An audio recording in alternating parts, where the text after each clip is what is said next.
First సెమీస్లో south ఆఫ్రికాని New Zealand చావచేత కొట్టేసి one side చేసేసింది వారిని. ఎందుకో ఆ కిక్కు రాలా కదా. కానీ ఆ లోటును కూడా భర్తీ చేస్తున్నట్టు మనకి ప్యాక్ అయిపోయేలాగా ఇంగ్లాండ్ అదరగొట్టింది. ఇప్పట్లో మర్చిపోలేని ఎంటర్టైన్మెంట్ చూపించింది కదా మనకి. థ్యాంక్స్ చెప్పుకోవాలి మనం ఖచ్చితంగా హ్యారీ బ్రూక్ అండ్ కోకి కదా. 250కి పైగా స్కోరు ఐసీసీ నాకౌట్ లో. అంటే ఎదుటోళ్ళకి నాకౌట్ పంచ్ తగిలింది అనుకుంటాం ఎవరైనా.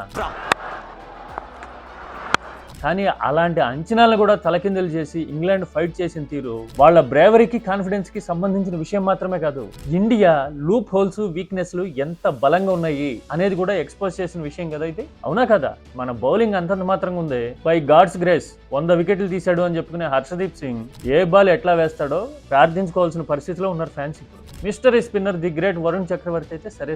మరి ఇలాంటి లిమిటేషన్స్ అన్నింటినీ దాటి టాక్టీషియన్స్ గా పేరున్న కివీస్ ని మనోళ్ళు డామినేట్ చేయాలని ఎలాగో కోరుకుంటాం. చేయగలరా? చేస్తారా? What is going to happen? Discuss చేద్దామా సబ్జెక్ట్ ఓరియంటెడ్ గా.